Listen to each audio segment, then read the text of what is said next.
Welcome to the Daily Globe. Please subscribe and hit the bell icon for more breaking updates. Today is October 15, 2025. As dawn breaks over Subic Bay, the first rays of sunlight reveal a landscape both familiar and transformed. The air is thick with anticipation, and the gentle lapping of the waves belies the tension simmering beneath the surface. Subic Bay, once the stronghold of the U.S. 7th Fleet, is stirring again. Decades after the departure of American forces, the bay's strategic importance has only grown, drawing the attention of world powers once more. The clang of steel echoes across the water, signaling not just industrial revival, but a profound geopolitical shift. Shipyard workers labor day and night, their efforts fueling both economic hope and international intrigue. The world's eyes are turning back to this bay, now a critical chessboard in the rivalry between Washington and Beijing. News outlets from across the globe descend on Subic, eager to capture the unfolding drama. What happens here could define the future of security across the Indo-Pacific. Subic Bay's location makes it a linchpin for maritime trade, military logistics, and regional stability. Subic Bay's comeback is a story of strategy, economics, and survival, a nation caught between two superpowers, striving to protect its sovereignty. For the people of Subic, this revival means jobs, opportunity, and a renewed sense of purpose, but also uncertainty about what the future holds. The revival of its shipyard and the return of an American military presence are calculated moves in a high-stakes game for influence over the South China Sea. Joint exercises and new investments signal a deepening partnership, but also raise the stakes for all involved. This is more than a local story, it's a global flashpoint where economic ambitions and military power collide. Every ship that enters these waters, every deal struck in the boardrooms nearby, ripples outward to affect the balance of power in Asia and beyond. Once a symbol of American dominance, Subic Bay is being reimagined for a new era of great power competition. The echoes of history linger, even as new actors and ambitions shape the bay's destiny. The decisions made here will affect Filipino workers, Pentagon planners, and China's leadership alike. Each group watches closely, aware that the choices of today will shape the region's tomorrow. Is this a masterstroke of strategy or a dangerous gambit? The stakes could not be higher, and the world waits to see how the next chapter in Subic Bay's story will unfold.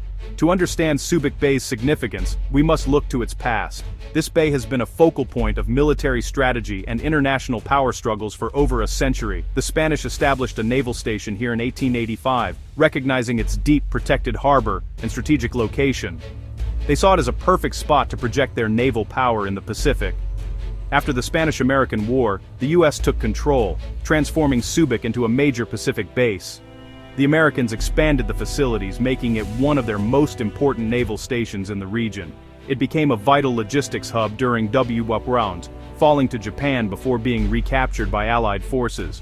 The base played a crucial role in the Pacific theater, supporting numerous military operations. During the Cold War, Subic Bay was the largest overseas U.S. military installation, supporting operations in Korea and Vietnam. It was a linchpin in America's strategy to contain communism in Asia. The base shaped the local economy and culture, providing jobs and infrastructure, but also sparked controversy and rising nationalism. Many Filipinos saw the base as a symbol of foreign dominance. In 1991, the Philippine Senate rejected a treaty to extend the U.S. lease, and Mount Pinatubo's eruption sealed the base's fate. The natural disaster caused massive damage, accelerating the U.S. departure.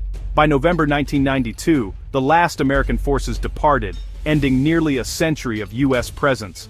The departure marked the end of an era for both the Philippines and the United States. Subic Bay, once a bustling fortress, fell silent, its future uncertain. The once thriving base now stood as a ghostly reminder of its storied past. The stage was set for a dramatic transformation. The local community and government began to envision a new future for Subic Bay, one that would honor its history while embracing new opportunities. After the U.S. withdrawal, Subic Bay faced a daunting challenge: how to reinvent itself after decades as a strategic military outpost. The sprawling base, once bustling with American sailors and warships, suddenly stood empty, its future uncertain. The Philippine government moved quickly, transforming the base into the Subic Bay Freeport Zone. They offered generous tax incentives and invested in world-class infrastructure, hoping to lure international investors. Soon, global businesses arrived, drawn by the promise of opportunity and a strategic location at the gateway to Asia. Among the biggest success stories was Hanjin Heavy Industries, a South Korean conglomerate. In 2006, Hanjin built one of the world's largest shipyards on Subic's shores. At its peak, the shipyard employed over 30,000 Filipinos, turning the Philippines into a global shipbuilding powerhouse and bringing new life to the region. But the global financial crisis of 2008 sent shockwaves through the industry. Orders dried up, debts mounted, and by 2019, Hanjin declared bankruptcy. The once busy shipyard fell silent, thousands lost their jobs, and the massive facility was left in limbo, its future uncertain once again. News soon broke that Chinese state-owned companies were interested in acquiring the shipyard.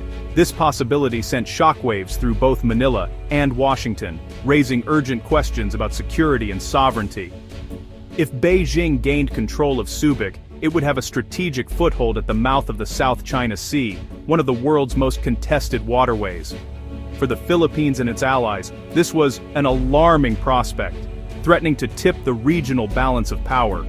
The threat of foreign control forced Philippine leaders to urgently reconsider Subic's future. High-level meetings and strategy sessions followed, as officials weighed how best to protect national interests and keep Subic secure.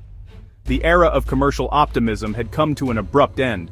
Subic's brief interlude as a business hub was over, leaving behind empty warehouses and unanswered questions. Once again, Subic Bay was poised to play a pivotal role in great power competition, as military ships returned and joint exercises resumed. The quiet years had ended, and Subic Bay was ready to face a new chapter in its storied history. The threat of a Chinese takeover spurred a U.S.-Philippine effort to secure the shipyard. In 2022, Cerberus Capital Management, an American firm, acquired the facility, blocking Chinese control and setting the stage for revival. On September 5, 2025, President Marcos Jr. inaugurated the newly renamed Agila Subic Shipyard, symbolizing a new era. HD Hyundai Heavy Industries of South Korea was brought in to manage operations, aiming to double the Philippines' shipbuilding output. The project promises thousands of skilled jobs and a revitalized regional economy. Agila Subic is more than a commercial venture, it's a multi-purpose hub for both industry and defense. The Philippine Navy and U.S. defense contractors are among its first tenants, with plans to eventually produce warships. This dual-use strategy is central, a commercially viable enterprise and a critical defense asset, right on the South China Sea's doorstep. Subic Bay is awake and rearmed.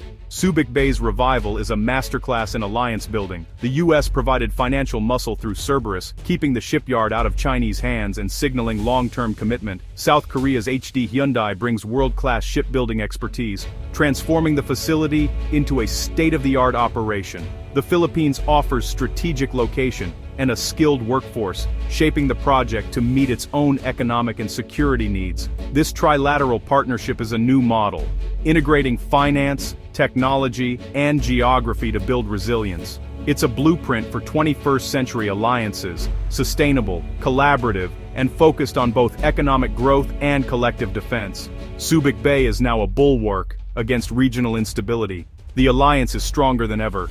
Alongside industrial revival, a discreet U.S. military presence is returning to Subic Bay. The new approach favors smaller, resilient logistics nodes over sprawling bases. In 2024, the U.S. Navy proposed leasing a facility in the Freeport Zone for equipment and a small contingent with operations set for 2026. Subic is again a staging ground for joint U.S.-Philippine military activities, up to 500 annually.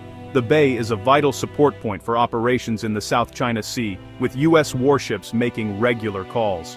A major U.S. ammunition plant is also planned, embedding the Philippines in the U.S. defense supply chain. This incremental buildup marks a clear policy shift, signaling resolve to Beijing. Subic Bay is once more a critical forward hub for regional defense. Subic Bay's revitalization is a double-edged sword for the Philippines. The economic benefits are clear: thousands of jobs, a boost to GDP, and a chance to solidify its place in global shipbuilding. Strategically, the enhanced U.S. presence and defense capabilities strengthen the country's ability to defend its territory. But the risks are real. China views these moves as provocative, raising the specter of retaliation or even conflict. Critics fear the Philippines could be drawn into a great power confrontation, making Subic a potential target. The government must balance alliance benefits with the dangers of entanglement. Subic's transformation is both an opportunity and a gamble.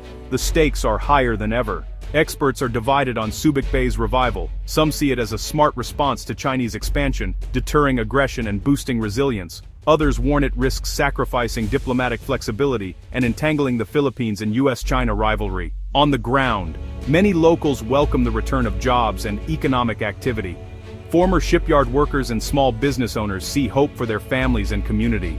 Yet, some residents worry about renewed foreign military presence and the risk of becoming a target. Fishermen fear Chinese retaliation could threaten their livelihoods. Subic's revival brings both hope and anxiety to those who call it home.